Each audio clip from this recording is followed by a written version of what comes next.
Livro do Êxodo, capítulo 14.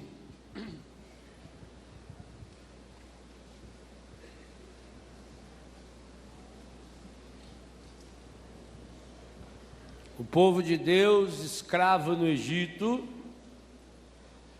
é chamado agora a fazer a experiência de uma vida nova. E depois que Deus havia realizado pelo menos 10 grandiosos milagres através de Moisés, as chamadas 10 pragas do Egito, ainda assim o faraó resolve perseguir esse povo. E o motivo que o faraó justifica é que não vai perder esse povo que trabalhava de graça para ele. Aqui nós sabemos muito bem, o faraó é a personificação do mal, é a personificação do demônio, é a personificação do encardido. E como ele está acostumado que nós trabalhemos de graça para ele, e alguns de nós até pagamos para trabalhar para ele, ele não quer nos perder. Por isso que mesmo depois de Deus já ter feito na vida de cada um de nós muitas maravilhas, ainda assim nós nos encontramos muitas e muitas vezes, e alguns de nós nos encontramos nessa situação agora, de fuga do pecado, de busca de uma nova vida. Mas o faraó do mundo moderno continua nos perseguindo. O contexto desse texto nos ajuda a pensar nisso.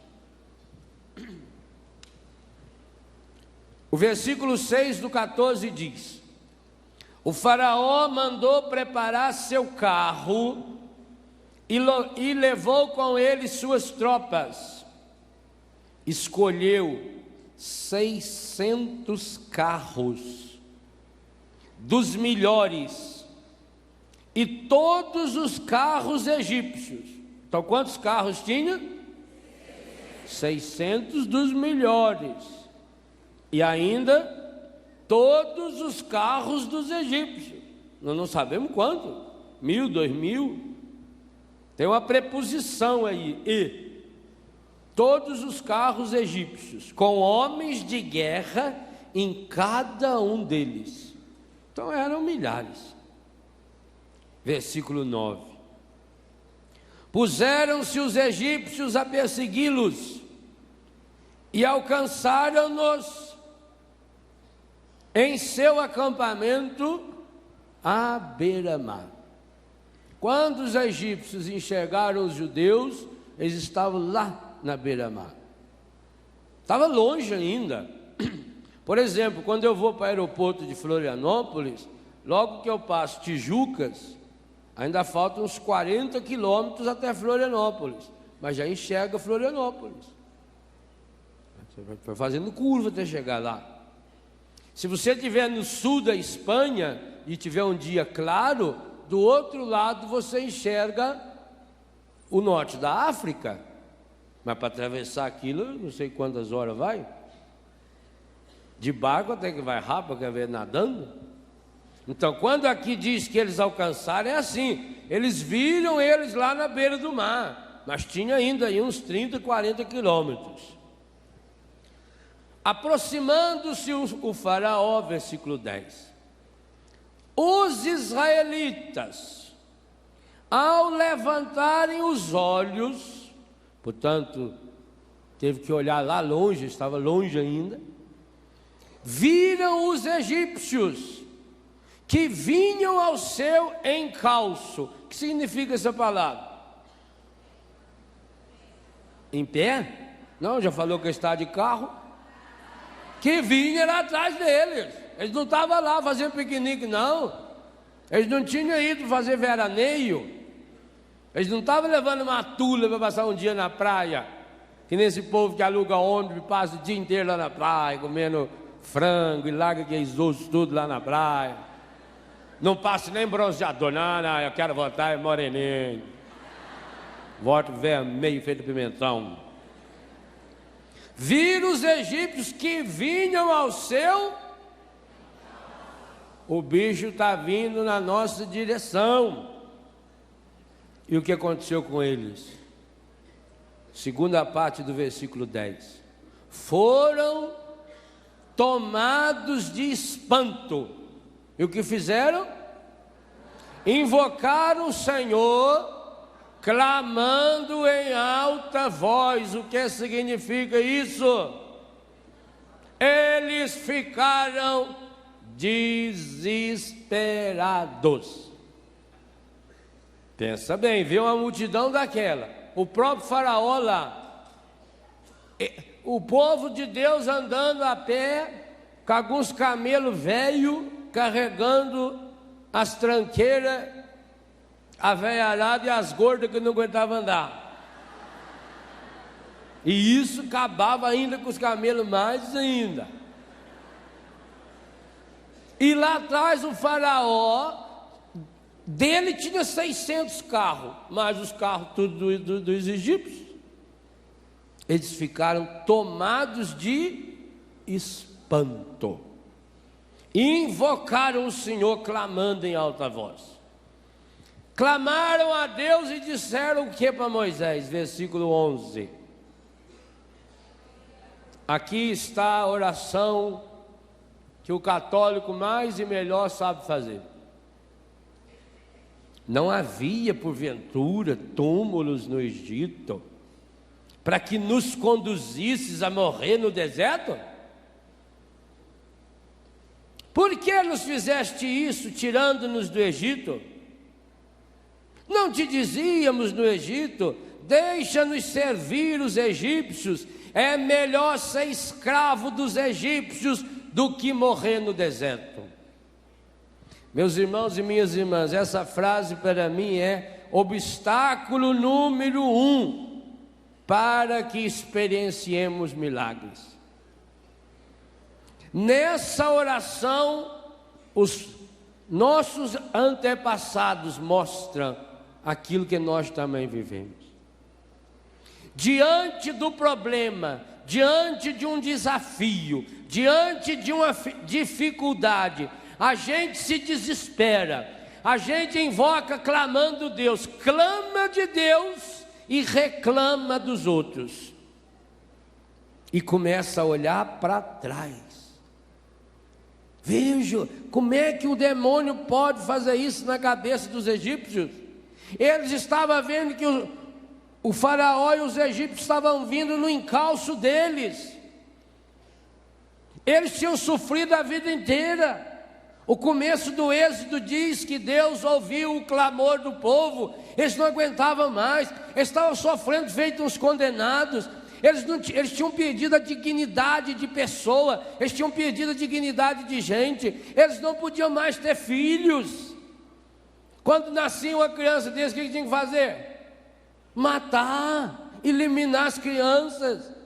Moisés não foi morto porque a mãe dele foi muito inteligente ou safada, depende do ângulo de vista, e enganou a filha do faraó. Primeiro enganou os guardas, escondeu ela dentro de casa, o rapazinho. E depois pôs a irmã dele lá de butuca, fica olhando a hora que a faraona vinha tomar café, tomar banho. Você joga o menino, eu quero ver. Também ela foi inteligente. Ela não fez isso na hora que o faraó veio tomar banho. Fizesse isso na hora que o faraó veio tomar banho, já mandava matar ele mesmo, não valia nada.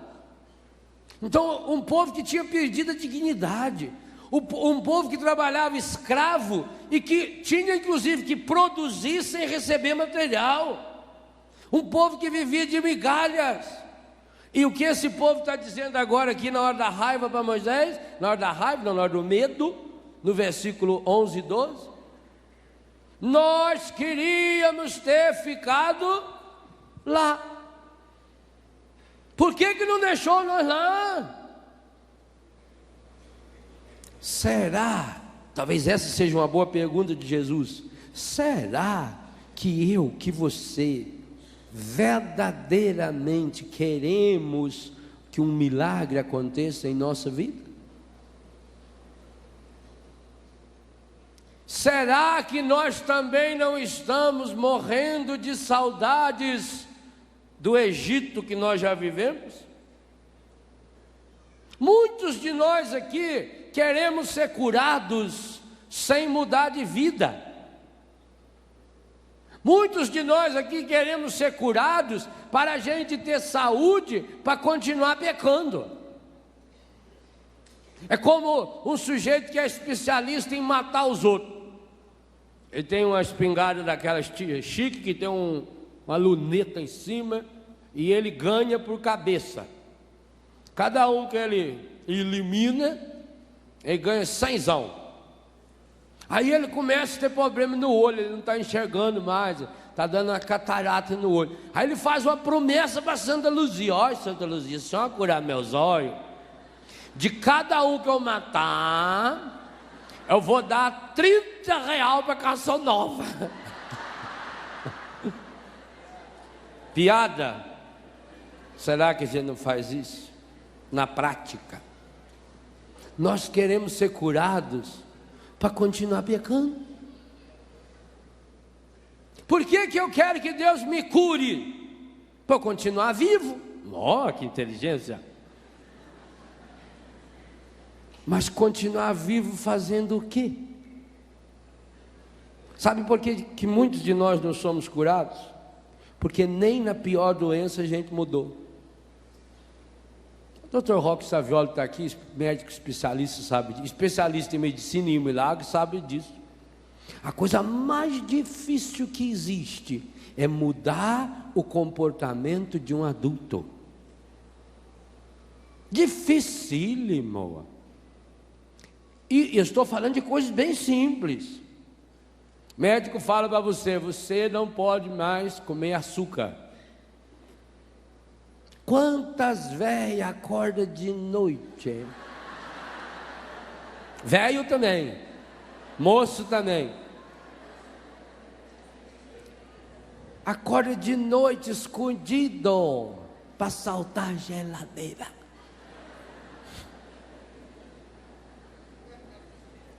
Ou não?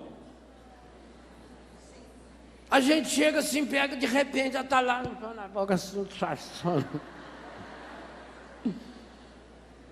Nunca mais comeu. E a senhora fez o exame, fez. Olha, falei para a senhora que a glicose da senhora está alta, né? Falou. E aí, conseguiu ficar sem açúcar? Ah, nunca mais. Desde que eu vim aqui, nem olho para açúcar. Aí examina a glicose dela, está 6 vezes mais. Então está entrando pela unha do pé. A senhora deve estar morando num lugar assim que é um lodo de açúcar, onde a senhora pisa o açúcar e entra. Não tem outra explicação. Ou vai ver que tem muito pernilongo, e como o marido da senhora come muito açúcar, o pernilongo morde ele, depois morde a senhora, passa açúcar do marido. Também seja isso. Ah, meus irmãos, é muito difícil mudar comportamento. E por que é difícil mudar comportamento? Porque é difícil mudar a cabeça. O povo é cabeça dura. E quem falou isso a opção de vez aqui na Bíblia foi Deus. Esse povo tem a cabeça dura. Vejam, depois que Deus fez tudo o que fez, depois que o povo penou, leia depois com calma Êxodo de 1 a 9, de 1 a 13. O sofrimento daquele povo não tinha dignidade, aquele povo não tinha honra, fazia com eles o que bem entendia, não tinha mais o direito de ter filhos. Imagina, uma mãe tinha que matar o filho. Agora, quando vê que o faraó está vindo atrás, e logo na frente tem o mar, desespera-se e mostra que não mudou nada. Não condena esses coitados aqui não, hein? Porque se for para dar nome aos bois, talvez você tenha que botar o seu aí. Você está doente? Você está vivendo uma dificuldade econômica? Seu filho, sua filha está na droga? Pergunto: você está precisando de um milagre? Não responda. Você está precisando de um milagre?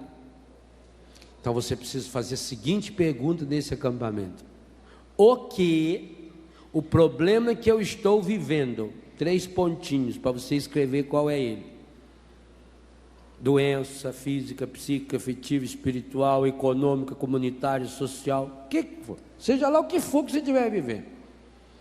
O que essa situação que precisa de um milagre e que somente um milagre de Deus é capaz de resolver, porque também se você não chegar a essa conclusão, não tem milagre.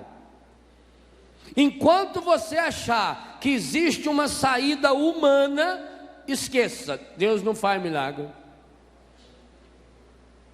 O milagre vai começar a acontecer a hora que você se convencer: eu sou absolutamente impotente, eu não tenho saída, eu não consigo resolver esse problema, eu não tenho mais outro caminho, eu não tenho cura, eu não sei, eu não tenho. Ao conscientizar-se disso, é preciso fazer a seguinte pergunta: o que é que esse problema, essa doença, essa dívida, essa dúvida, o que é que isso mudou a minha vida para melhor? E digo a você, com toda a honestidade desse mundo, enquanto não respondemos afirmativamente a essa questão, não tem milagre. É um obstáculo, é uma barreira que impede-nos de enxergar e de abrir, porque o que eu falei ontem, para que o milagre aconteça precisa 100% humano, 100% divino, não precisa se preocupar. Deus é 100% sempre, sempre. O Pai faz chover sobre justos e injustos. Deus não precisa nem da sua fé para fazer milagre na sua vida. Precisa da sua fé para fazer a sua parte no milagre. Por quê? Gente, para entender o milagre, marca esse texto aí, porque nós vamos voltar nele. Para entender o milagre, nós precisamos entender os 2 personagens do milagre. Quem são os 2 personagens principais do milagre? Quem? Personagens principais do milagre. De um lado nós temos Deus, e do outro o ser humano. Por isso que nesse livro que Deus está me dando a graça de lançar nesse acampamento, que se chama Experienciar Milagres, há um capítulo em que eu faço essa pergunta: quem é Deus? E o segundo capítulo ao lado dele: quem é o ser humano? Enquanto não tivermos uma visão clara, quem é Deus, e uma visão clara, quem é o ser humano, não tem milagre. Por quê? Se para existir milagre precisa haver esse encontro 100% humano com 100% divino, se eu tiver uma visão distorcida de Deus, uma visão quebrada de Deus e uma visão estragada do ser humano, não tem encaixe, não se encontram. O encardido não pode impedir Deus de fazer milagre, nem você não pode. Romanos 11, 29, os dons de Deus são irrevogáveis. Isso é uma lei espiritual, e a lei espiritual, assim como a lei natural, ela é irrevogável. Se eu jogar essa blusa no chão, o que acontecerá com ela? Muito bem, quem descobriu essa lei? Isaac Newton. Chama-se a lei da gravidade. Antes que Newton tivesse descoberto essa lei, se eu jogasse esse pelitozinho meio sudinho aqui no chão, por acaso ele não cairia? Ele ia ficar parado aqui? Não, o Dr. Newton não descobriu ainda a lei da gravidade, não posso cair. Ou por acaso ia subir? Não, porque o que o Newton descobriu é que a lei da gravidade, tudo Aonde tem gravidade vai para o centro da terra, pronto. Isso é uma lei, não foi o imperador que determinou, a partir de hoje toda a blusa que eu jogar cairá. Você sabia que foi Newton que inventou essa lei? Que criou essa lei, ou descobriu essa lei? Mas você já experimentou essa lei na sua casa, inclusive às vezes com a oração israelita. Quando derrubou aquele prato, quando quebrou aquele copo, e aquilo foi caindo, e você fez aquela oração linda, aquele louvor israelita, não foi? A lei espiritual irrevogável, os dons de Deus são irrevogáveis. Você vai lá na pior penitenciária do mundo, o pior criminoso do mundo, a unha dele cresce, o sangue dele corre, o coração dele bate, o cabelo dele cresce, porque são leis irrevogáveis. Olha, então volta no que eu dizia, o encardido não pode impedir Deus de fazer milagres, não pode, ele não tem esse poder. Que poder ele tem então? De desviar a nossa atenção, de fazer com que tenhamos uma ideia errada de Deus, e de fazer com que tenhamos uma ideia errada de nós mesmos. Então nós olhamos para Deus como se Deus fosse um velhinho que criou o mundo há 15 bilhões de anos atrás, mais ou menos. Há uma dúvida aí de questão de horas, se foi cedo, de tarde ou de noite. E que ele há 15 bilhões criou o mundo, investiu no mundo e agora está sentado lá numa cadeira de balanço, esperando o retorno do investimento que ele fez. Outros até se dizem cristãos, mas dizem, não, Deus é indiferente, Ele criou o mundo tem as suas próprias leis, e Deus está lá, Ele não interfere. São ideias, filosofias a respeito de Deus. Eu falo nesse livro, Experienciar Milagres. Há alguns anos atrás, alguns anos não, já tem muito, existia aquilo que chama-se o ateísmo filosófico. Ateu era aquele que negava Deus. Entrou em desuso. O último ateu sério que existiu nesse mundo morreu já tem uns 30 para 40 anos, Jean-Paul Sartre. E depois, uns 20 anos depois, a mulher dele, Simone de Beauvoir. Depois disso não tem mais nenhum ateu. Tem aqueles que se dizem ateu, mas nem eles mesmos não acreditam nisso, então não adianta. Passou o ateísmo, o mundo entrou na era do humanismo. O humanismo tem um nome bonito, o valor do ser humano. Esse humanismo veio à tona de modo especial a partir da Segunda Guerra Mundial, porque a Segunda Guerra Mundial, ela foi um escândalo sobre o valor e a dignidade da pessoa humana. A bomba atômica de Hiroshima e Nagasaki, o Holocausto que matou 6 milhões de judeus, o crime bárbaro, vocês imaginam isso que aconteceu semana passada em Madrid, ou há poucos anos nos Estados Unidos, onde morreram 200 pessoas, lá morreu 2.000 e pouca, já foi um escândalo. Imagina então um extermínio de 6 milhões de judeus. Imagina o extermínio de uma cidade inteira, aonde morreu pobre, rico, santo, pecador, inocente, e isso continuou por muitos anos ainda espalhando morte. Então isso fez com que os homens que achavam que pensavam, as mulheres que pensavam, começaram a pensar, quem é o ser humano? E aí então entrou-se na era, saiu-se do ateísmo e entrou no humanismo. Agora trata-se de falar do ser humano, do mundo dos homens. Então veio toda a preocupação com a ecologia, com o ecologicamente correto, com leis ecológicas, com o valor do direito humano, a Declaração Universal dos Direitos Humanos, tem 50 e poucos anos.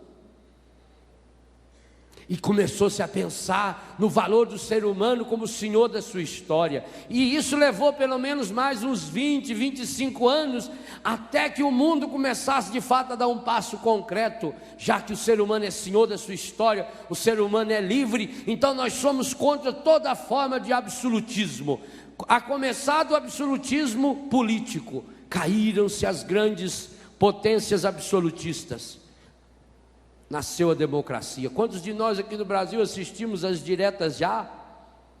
A democracia. Dr. Sobral ficou famoso por repetir aquela frase da Constituição: todo o poder emana do povo, é exercido em nome do povo e pelo bem do povo. Os comícios das diretas, o povo saiu à rua. Isso tem 20 e poucos anos. Esse fenômeno aconteceu também na Europa. O leste europeu ainda demorou um pouco mais, teve o dedo de João Paulo. As ditaduras acabaram, a democracia, o povo tem que lutar pelos seus direitos, o povo tem que determinar a sua história. Veja, tudo isso é reflexo de um humanismo lindo e maravilhoso, só que ao lado dele veio se desenvolvendo não sei se é ciência, o que nós vamos chamar isso, mas veio se desenvolvendo uma filosofia prática, chamada indiferença religiosa. E essa, meus irmãos e minhas irmãs, é a pior de todas as pragas que o ser humano moderno vive. Esse é o maior de todos os obstáculos. Preste atenção nessa frase que vou dizer agora. A indiferença religiosa é infinitamente pior do que o pior de todos os pecados. Porque com um pecado grande ou pequeno, Deus tem o que fazer. Com um indiferente, Deus não tem o que fazer. A indiferença religiosa, enquanto o ateísmo nega Deus, a indiferença religiosa não está nem aí para Deus. Ela não nega Deus, ela afirma a própria pessoa. A pessoa passa a olhar para si, a pessoa se coloca como referência de vida. Exatamente o que fez a oração e a reclamação dos israelitas. Por que não deixou nós lá? Nós estávamos muito bem lá, nós podíamos continuar lá escravo. O que tem que estava estuprando nossas mulheres, matando nossos filhos? O que tem que nós estávamos comendo aquelas porcarias? Não, porque na hora do perigo, veja o que o demônio é terrível. Quantos de nós aqui, na hora de uma doença, na hora de uma dor, na hora de um problema, ainda nos revoltamos contra Deus? Quantos de nós, oh meu Deus, por que isso foi me acontecer, meu Deus? Que adiantou rezar? Que adiantou fazer promessa? Tanta gente ruim nesse mundo, por que foi levar logo ele que é tão bom? A gente se revolta, e Deus olha e fala: ô anta, se nem com um problema você aprende, quando é que você vai aprender? Se nem com a doença você está aprendendo, quando é que você vai aprender? A doença te fez melhor? Não? Então, tchau. Não vai ter milagre para você? A doença te fez mais humano? A doença te fez menos mesquinho? A doença te fez mais humilde? Mais verdadeiro? Eu cuidei alguns anos de Dom Couto, que foi bispo de Taubaté. Pelo menos durante 4 anos eu cuidei dele, e fiz questão absoluta de continuar cuidando dele, até mesmo no ano da minha ordenação. 1 semana por mês eu passava com ele, das 5 da manhã até 9h30, 10 horas da noite. Tudo. Ele era paralisado de um lado, então você tinha que dar banho, levar no banheiro, limpá-lo, secá-lo, pôr roupa, colocar talco porque assava muito. E para mim era a maior de todas as aulas de teologia, era aquela semana. A docilidade de Dom Couto, um bispo da igreja. aceitar que você vai levar ele no banheiro, humildemente. Pensa bem a humilhação. Com dificuldade falava, terminei, para você ir lá arrumar um papel e passar, feito uma mãe faz numa criança, um bispo da igreja. De não conseguir dar passo, para dar um passinho você tinha que segurar com calma. De ficar nu, e você secando e colocando talco nele, principalmente nas regiões genitais, nas nádegas, porque era onde assava. E nunca ouvimos uma palavra de um murmúrio, nunca, nunca, nunca. Cada dia o corpo do Dom Couto estava pior, mas o seu coração estava melhor. Cada dia ele estava mais humano, cada dia ele estava mais santo. E que coisa interessante, a gente limpava aquele corpo dele, sujo. Você sabe, uma pessoa que toma muito remédio, o remédio sai nas fezes, na urina, que ele tem um fedor medonho, terrível. Não é assim? É. Pois cada vez a gente via menos o corpo estragado, e via aquela alma linda dele, linda, linda, linda, linda. Eu tive a grande graça, o dia da minha ordenação, além do bispo que me ordenou, Dom Opperman, estava Dom Couto. Precisou da ajuda do Dom Opperman para levantar a mãozinha esquerda, porque ele era mole. A única mão que eu sei que quando pôs na minha cabeça foi a dele. Tinham 50 padres, 2 bispos, ficava com os olhos fechados. A hora que ele pôs a mão, eu sabia que era dele, porque era aquela mão pesada assim, fria. A doença foi melhorando a cada dia, o corpo foi piorando, cada dia, e foi piorando muito. Depois ainda ele levou alguns anos até morrer, e piorou muito, babava, já não conseguia comer direito, já não conseguia dormir direito, mas a alma estava cada dia melhor. Então eu queria perguntar isso a você hoje, meu irmão, a sua doença, a sua dívida. Quantas pessoas, quando vem uma dívida, uma desgraça, piora? Quanta gente, quando perde um emprego, vai para o boteco beber? Nós precisamos fazer economia. O maço de cigarro continua no bolso. Está desempregado, continua fumando. Aí Deus olha, e a pessoa fala, ai meu Deus, me ajuda a arrumar um emprego. Aí Deus olha e fala, não está precisando não. Pois enquanto tem 1 bilhão de pessoas passando fome, ele está queimando dinheiro, ele é louco, não ganha dinheiro e queima dinheiro, é problemático. Você melhorou? Ou você pega o prato de comida e reclama? Mas eu não consigo comer, e não vai conseguir mesmo. Talvez na hora que viesse aquele prato de comida que você não consegue comer, começasse a agradecer a Deus, mudaria. Não Deus. Deus não precisa mudar, gente. A oração não é para mudar Deus. A oração é para mudar me. O encadido vai se enfiando. Eu já dei essa definição dele. Demônio, diabolos, é aquele que se atravessa, é aquele que se põe no meio entre nós e Deus. Porque se ele sai do meio, o que acontece? Ao encontro, e quando há o encontro, por pior que seja o seu problema, quando acontece o encontro com Deus, acabou o problema, acabou.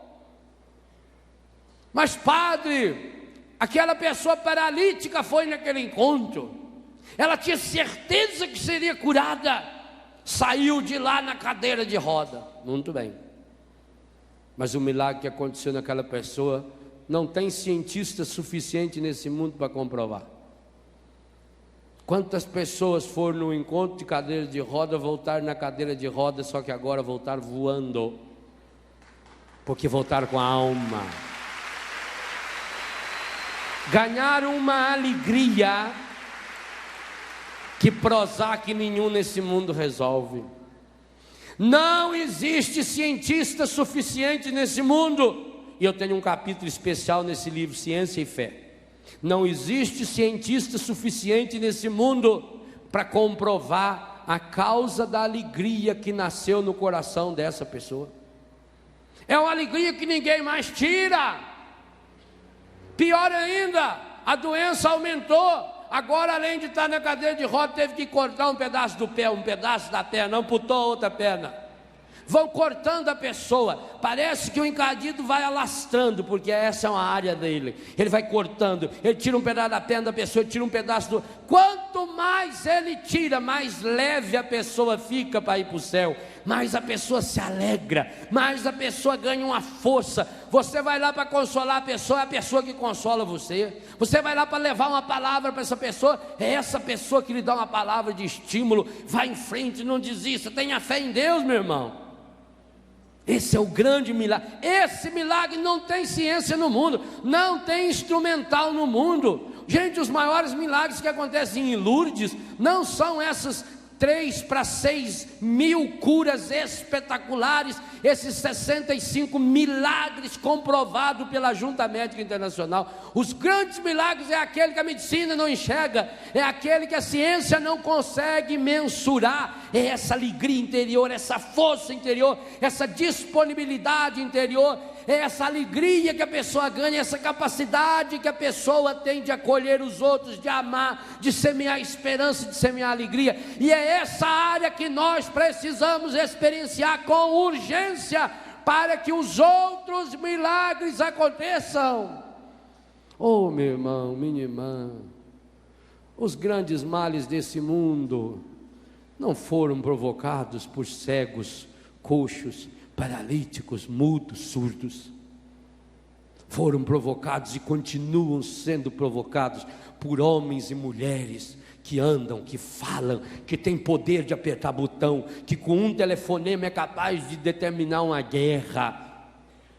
Esses homens que têm poder sobre o mundo inteiro, mas não têm poder sobre si mesmos. Esses são os grandes perigos do mundo. Esses são os grandes obstáculos para o milagre. Então a pergunta eu retomo: será que essa não é a sua oração? Por que não me deixou lá? Por que não deixou nós lá no Egito? Será a sua doença, a sua dívida melhorou você? Se não melhorou, você vai piorar muito ainda. Você também. Você.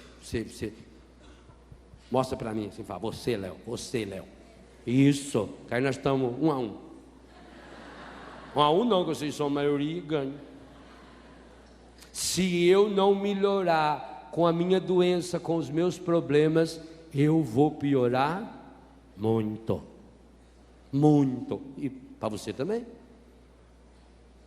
A doença te fez mais humano? Melhorou sua língua? Essa doença que você tem no pé, melhorou sua língua? Se a doença que você tem no pé não melhorar a sua língua, você não terá a cura do seu pé. A doença que você tem na cabeça melhorou seu coração? Se a doença que você tem na cabeça, pode ser lá essa veia entupida, pode ser essa bolota de carne podre que tem lá dentro, melhorou o coração? Não? Então vai aumentar muito, até melhorar. E tomara a Deus que aumente mesmo, porque, oh meu Deus, tomara que a gente consiga melhorar. Tomara que a gente consiga aprender. Olha, burdoada, essa é a oração minha e sua. Moisés respondeu ao povo, e responde hoje a essa multidão aqui, e a essa multidão espalhada mundo afora: não temais, com exclamação ainda, tem de ânimo, e, leiam aí, leiam.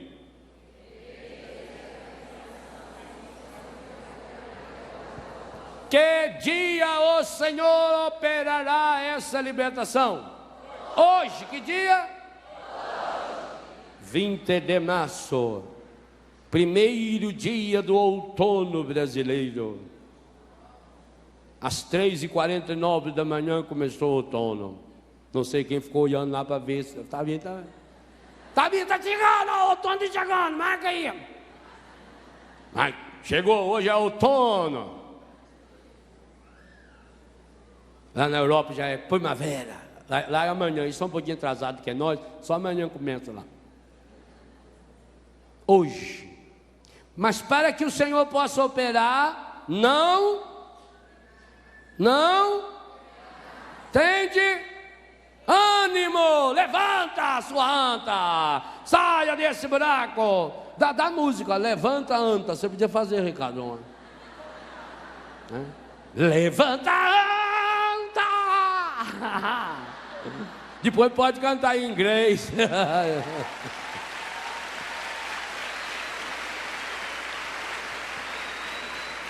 Levanta. Rima. O Senhor vai operar em vosso favor. Os egípcios que hoje vedes, não os tornareis a ver jamais. Mas para que você não veja fora, primeiro você precisa tirar eles de dentro. Gente, o esquema que vai seguir é fabuloso. Tem esse livrinho aqui que Deus me deu a graça de estar lançando junto, Roteiros Bíblicos, aonde eu tomo, esse texto está aqui nesse livro, e vou mostrando a dinâmica que Deus vai fazendo através da Bíblia, nos ensinando a rezar. Essa dinâmica aqui é espetacular. São livros complementares. Eu queria escrever tudo num só, mas aí ia dar 600 páginas, ninguém compra, ninguém lê. Aí a gente tem que ir diminuindo. É bom, né? Que faz bastante. Nossa, você escreveu 10 livros. Junta os 10 não dá um. É vantagem. Beleza. Os egípcios que hoje vedes, não os tornareis a ver, a não ser que o guardeis no vosso coração. Por isso que vai vir logo em seguida a dinâmica de Deus. Versículo 14. Grave esse versículo, decore esse versículo. Vai, decore sim. Êxodo 14, 14. Êxodo 14, 14. Êxodo 14, 14. Êxodo 14, 14. Êxodo 14, 14. Parece até oração em língua. Êxodo 14, 14. Êxodo 14, 14. Êxodo 14, 14. Êxodo 14, 14. Êxodo 14, 14. Decora. Porque aí está escrito: o Senhor combaterá por vós. Tome posse dessa palavra. Esperando contra toda esperança. Missa de ontem à noite. José acreditou. José tomou posse da promessa, tomou posse da palavra. Por isso que a liturgia de ontem nos trazia Abraão, que acreditou no impossível. Sai da tua terra e vai. Crê na promessa de Deus.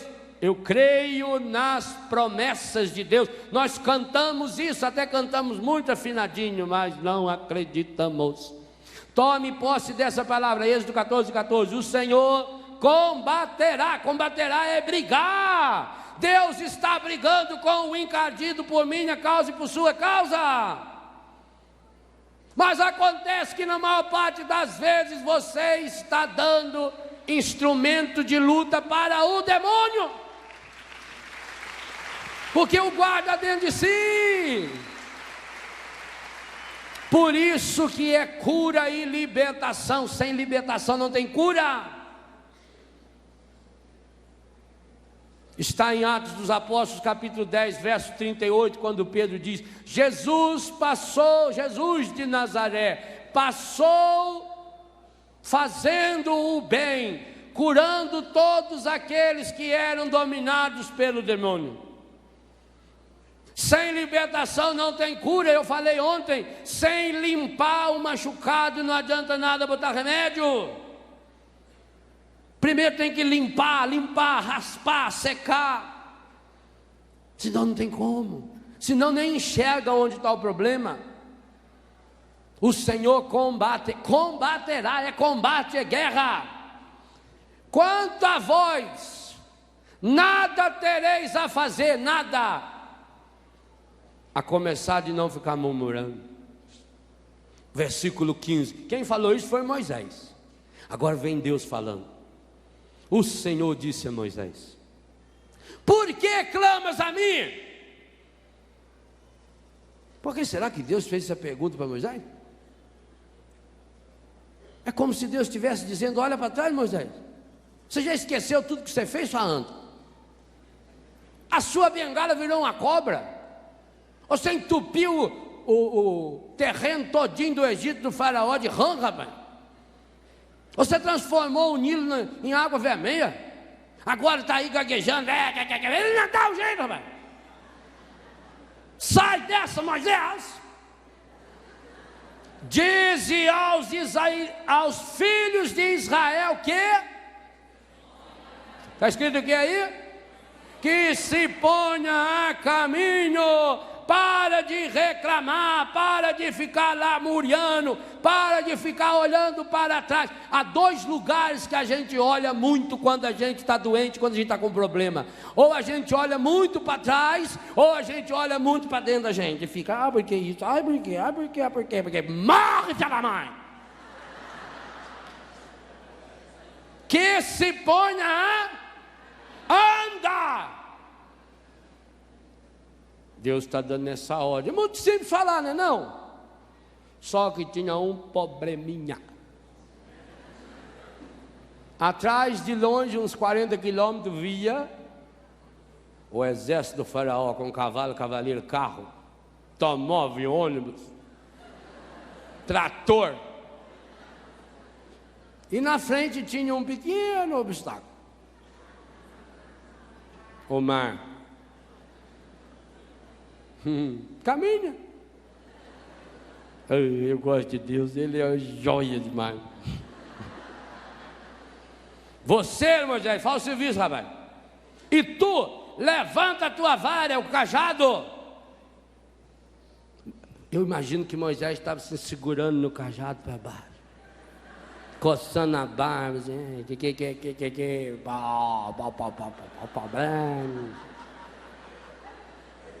levanta a mão sobre o mar e fere-o, para que os israelitas possam atravessá-la a pé enxuto. Que coisa tão simples!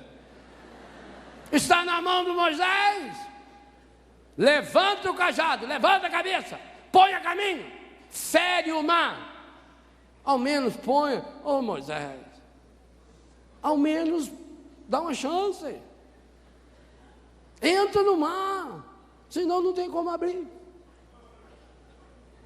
Porque falou que os israelitas iam atravessar o pé enxuto, mas Moisés teve que molhar o pé e a mão, não teve?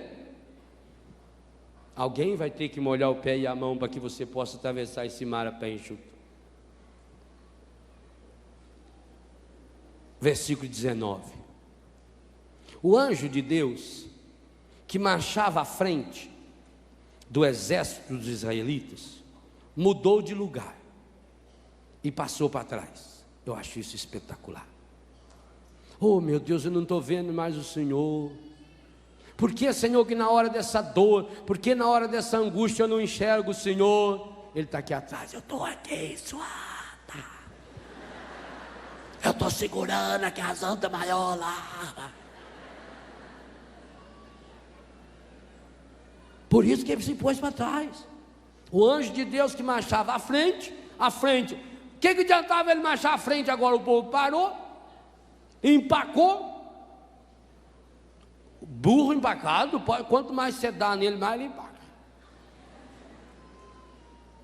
Mudou de lugar, passou para trás. A coluna de nuvem que os precedia pôs-se de trás deles, entre o acampamento dos egípcios e o de Israel. Era obscura e alumiava a noite, e não puderam aproximar-se um do outro durante a noite. Que noite foi essa? São João da Cruz vai escrever sobre a noite escura. Imagine, gente, essa noite. O que será que estava na cabeça dos israelitas? E eles não estavam enxergando nada, mas eles são tão bestas que eles eram bem capazes de achar que os egípcios estivessem enxergando e que estavam vindo na direção deles. Não é assim que nós fazemos? Quando você está no problema, você não imagina sempre o pior? Eles estavam em que lugar mesmo? Que lugar estavam os israelitas? Na beira da praia, lugar muito silencioso, cada barulho de onda, cada onda que quebrava, a perna deles tremia. Ai, é isso, estou chegando, ai meu Deus do céu. Vai lá na beira do mar escuro e fica escutando para você ver. Vai uma pessoa medrosa, morre. Qualquer barulho a pessoa já acha que é assombração, não sei mais, estão gastando corrente aqui em cima, é morcego andando lá. É gambazinho que fez ninho, você já está achando que é assombração. Moisés estendeu a mão sobre o mar. O Senhor fê-lo recuar com um vento impetuoso. Misericórdia. Além do barulho do mar, agora tinha um outro barulhinho. Um vento impetuoso. O que é impetuoso? Forte, que causa ímpeto. Aonde estavam os israelitas? Na beira do mar. E quando venta muito na beira do mar, o que acontece? A água salgada vem nos olhos da gente. Além disso, levanta aquele areião e a areia vai cortando a cara da gente numa dor danada. Então, eles conseguiram dormir, passaram aquela noite acordado, escutando barulho do mar, escutando o barulho do vento. Cada areinha que batia na cara deles, eles achavam que era a lança do faraó. Quantos de vocês, estando lá, não teria amanhecido completamente morto? Hein? Você aguentaria ficar lá? Qual foi a última noite que você passou em claro a noite toda, com dor, escuro, sem saber o que fazer? Essa noite escura que você vai experimentar, se não experimentou, vai experimentar. Quantas noites você já passou chorando, arrependido por um pecado que fez? Quantas noites uma passou angustiada, pedindo a Deus que o seu menino voltasse, que a sua menina voltasse, que o seu marido saísse daquela zona, ou da casa da amante? Quantas noites, senhor, você passou deitado numa cama, com dor, tomando remédio, aqueles remédios pesados, injeção, e dor. E você olha naquele relógio, 2h49, aí você sofre, meia hora, olha, 2h49.2, não é assim? É essa noite escura. Quem não passa pela noite escura não tem milagre. O que você faz com sua noite escura? Um vento do Oriente que soprou toda a noite e pôs o mar a seco. Os israelitas viram? Estava escuro. As águas dividiram-se, abriu dois caminhos. Os israelitas desceram a pé enxuto no meio do mar, enquanto as águas formavam uma muralha à direita e à esquerda. Que coisa linda! Que milagre lindo, que milagre maravilhoso! Pergunto: você entraria naquele corredor? Deus não construiu duas muralhas de cimento armado. A muralha era feita do que? Água. Você sabe muito. Você já foi no mar? Já entrou no mar? Foi no Rio de Janeiro, então, mais rápido ainda, né? Porque eles encheram aquilo de areia, você chega lá e faz de uma vez. Você vai entrando no mar, o que vai acontecendo? O mar vai afundando, não vai? Você vai diminuindo. Daqui a pouco, mamãe, ai, que... Tem hora que você só está assim, glup. Nessa hora, cante. Se as águas do mar da vida, segura na mão de Deus e vai. É assim? Então, você vai entrando no mar, o mar é pirambeira, ele vai fazendo... Lá no meio o bicho é fundo. Dá 18, 20, 30, 40. Agora no Rio de Janeiro estão fundando ali na beira do cais, para chegar uns naviozão lá, só ali precisa ter 12 metros, 13, 14, vai afundando. Então você imagina, só imagina assim, um paredão de 30, 40, 50 metros de altura. 50 metros de altura é mais ou menos um prédio, uns 20 andares, 30 andares. Um prédio, dos dois lados, aquele corredor assim. Só que você bota o dedo na parede, é água. E a água do mar está mexendo. Ela vem até ali. Aí o Moisés, vamos que.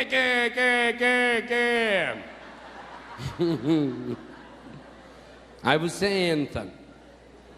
Você já deve ter entrado num corredor, já viu uma coisa.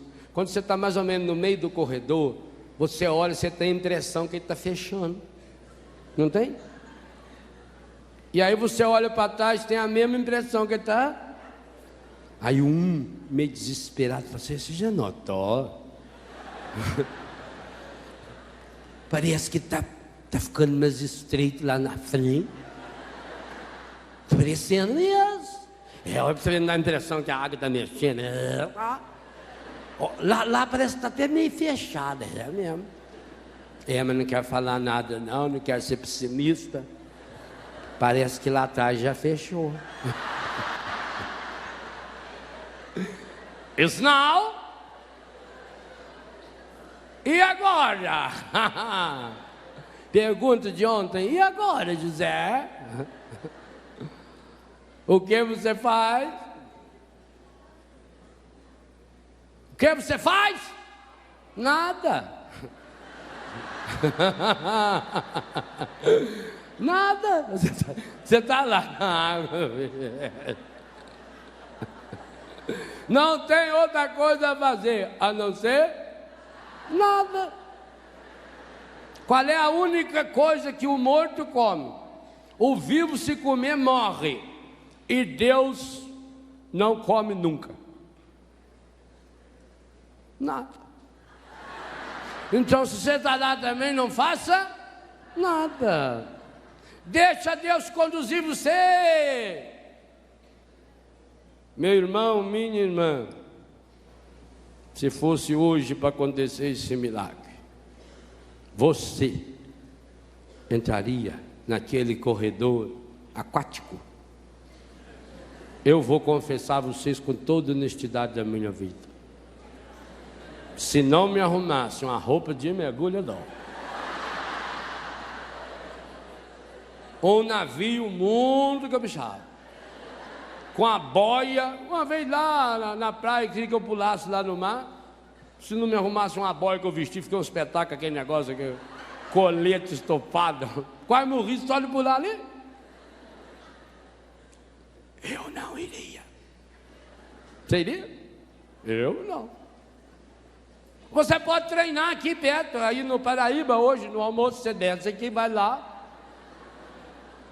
Abre-te e entra nele. Treina. Treina.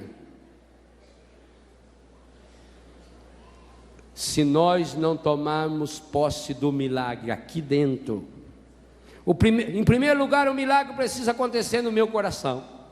Eu já falei isso aqui no acampamento passado. Tudo na vida que existe de concreto lá fora, primeiro existiu na cabeça, e antes de existir na cabeça, existiu no coração. O maior problema nosso, não experimentamos milagres fora, porque não pensamos em milagres. Pensamos no pior.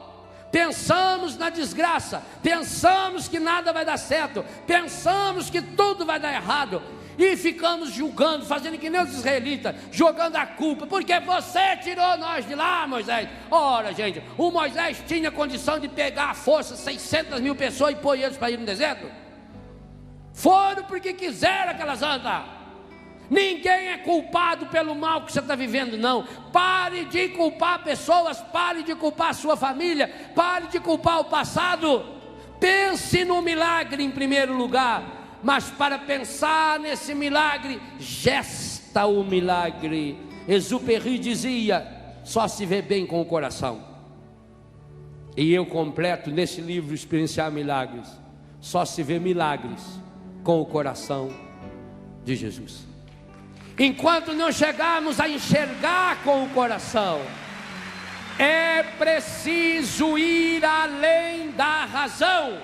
O milagre não contraria as leis racionais, o milagre só vai além das leis. Ora, padre, mas é irracional o mar se abrir. É irracional também que o mar só vai até naquela beirinha da praia e volta até ali. Quem pôs esse limite?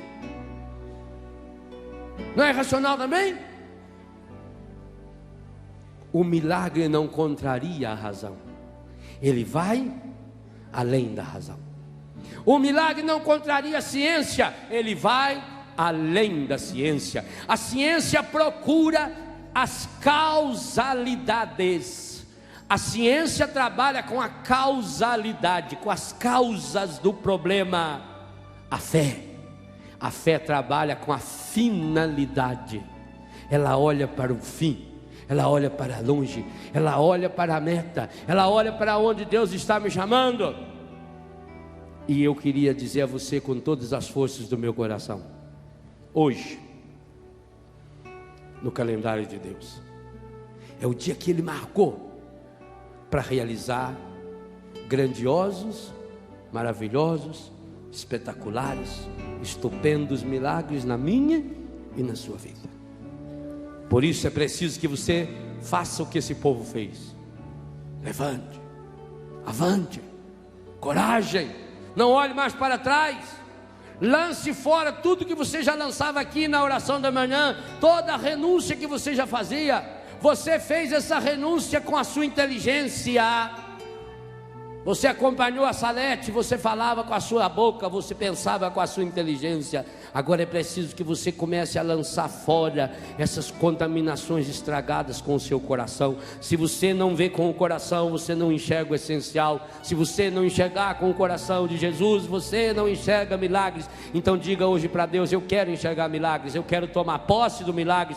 Pai santo, Pai querido, Pai amado, o Senhor sabe que eu estou mergulhado no pecado, mergulhado na doença, que eu não acho saída para essa minha situação, para esse meu problema, para essa minha enfermidade, e que tantas e tantas vezes, Pai, mesmo sabendo que essa minha doença, que essa minha enfermidade, que essa minha dívida, que esse meu problema foram consequências de erros, pecados que eu fiz, que fizeram comigo, erros e consequências da minha história, eu não tive coragem ainda de tomar o meu coração e colocá-lo em suas mãos. Eu estou gestando no meu coração, eu estou fazendo nascer cada dia no meu coração, eu estou renovando no meu coração as mágoas, as tristezas, as angústias, os ressentimentos.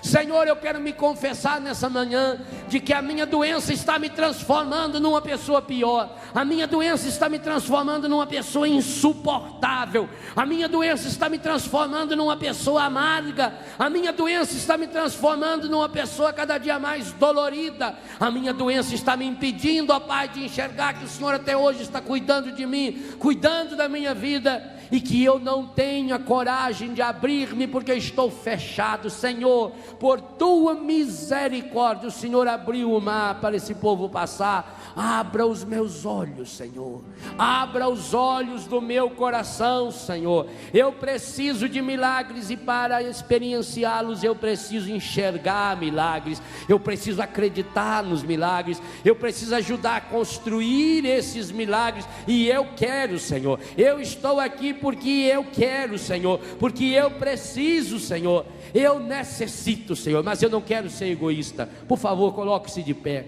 Eu não quero ser egoísta, Senhor, por isso agora eu peço por esse meu irmão, toque com a mão direita na pessoa, no ombro ou na cabeça. Você está bem perto, pode botar a mão na cabeça da pessoa com muito carinho.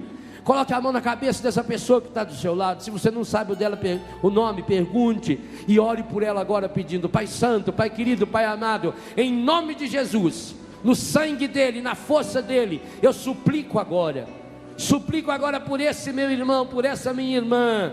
para que hoje ele possa experienciar esses milagres que o Senhor tem a realizar na sua vida. Que o Senhor tire da sua cabeça todo o pessimismo, todo o negativismo, todas as coisas estragadas que foram sujando a sua mente, sujando a sua cabeça, sujando os seus pensamentos, sujando a sua inteligência, sujando a sua memória, sujando as suas lembranças. Exatamente ali, no lugar onde ele é chamado a tomar as decisões, aquilo está sujo e ele não está podendo tomar essas decisões. Eu peço, derrama agora essa água viva do Espírito Santo para lavar essa cabeça, mas faça também com que essa água desça agora ao seu coração, vai ao mais profundo do seu coração, para tirar do seu coração as sujeiras que ali se encontram, a mágoa, o ressentimento, a tristeza, o pessimismo, o negativismo. Derrama o seu Espírito, ó Pai, água viva, esse mar da sua misericórdia, aonde nossos pecados já foram afogados um dia. Derrama ali, ó Pai, por tua misericórdia infinita, por tua bondade infinita, a água viva no coração desse meu irmão, no coração dessa minha irmã.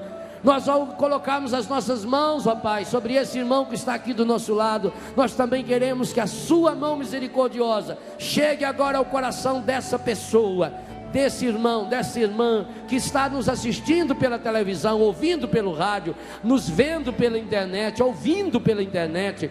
Que o Senhor agora toque no coração dessa pessoa, que o Senhor purifique seus pensamentos, que o Senhor purifique o seu coração, que o Senhor purifique seus sentimentos, que o Senhor leve essa pessoa a tomar hoje essa decisão fundamental de começar esse dia novo, essa vida nova. Sim, Senhor, toque com o amor infinito do seu coração. Põe a mão na pessoa que está à sua esquerda agora, toque na cabeça dessa pessoa. Se você pode, põe as duas mãos na cabeça dessa pessoa, ore por ela agora, impondo suas mãos e peça: Senhor, Pai Santo, Pai querido, Pai amado, esse meu irmão, essa minha irmã está vivendo a noite escura, a noite escura da doença, a noite escura da dúvida, a noite escura da mágoa, a noite escura do ressentimento, a noite escura da tristeza, a noite escura da incerteza.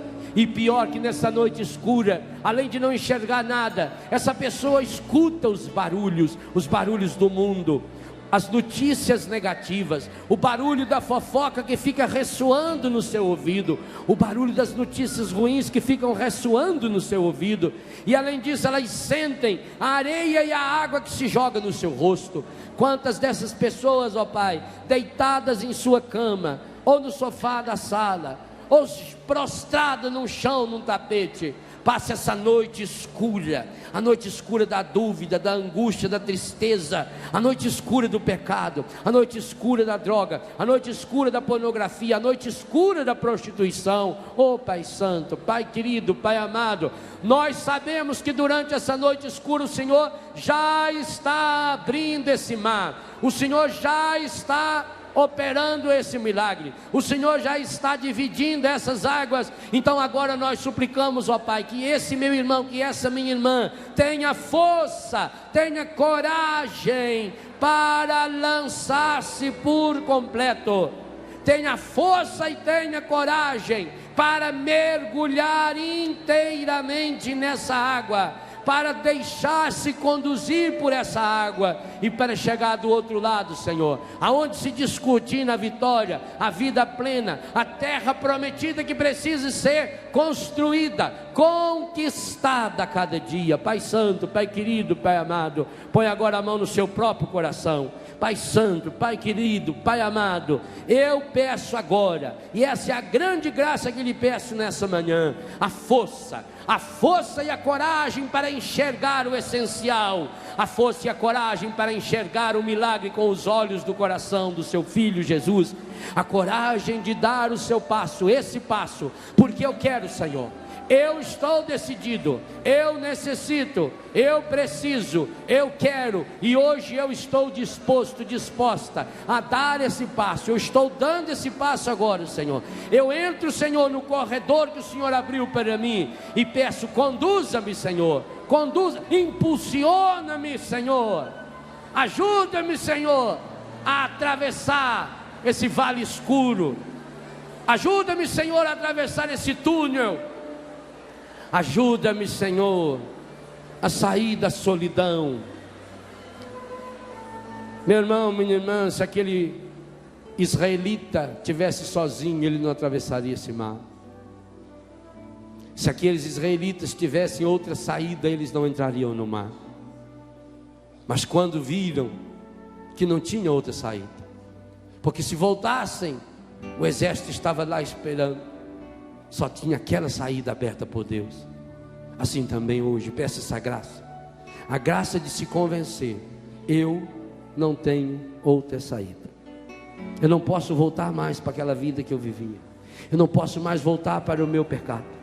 Eu não posso mais voltar, porque lá está me esperando, lá na minha terra, na minha cidade, na minha casa, lá está me esperando o exército do faraó, montado nos cavalos e cavaleiros do ódio, do ciúme, da inveja, da pornografia, da violência, dos vícios. Eu não posso voltar, porque se eu voltar, e eu tenho saudade, Senhor, o Senhor sabe que eu tenho saudade. Se eu voltar, Senhor, eles vão continuar me matando. Dá-me, Senhor, a graça de acolher o novo, porque Tu és o Deus do novo, o Deus dos milagres, o Deus da vida plena. Eu preciso ser amado e amar, ser perdoado. Estenda sua mão para o alto. O caminho é Jesus, o caminho é Jesus, o caminho é Jesus, o caminho é Jesus, o caminho é Jesus, o caminho é Jesus. Eu procuro a verdade, eu procuro a verdade, ver a Deus eternidade, ver a Deus eternidade.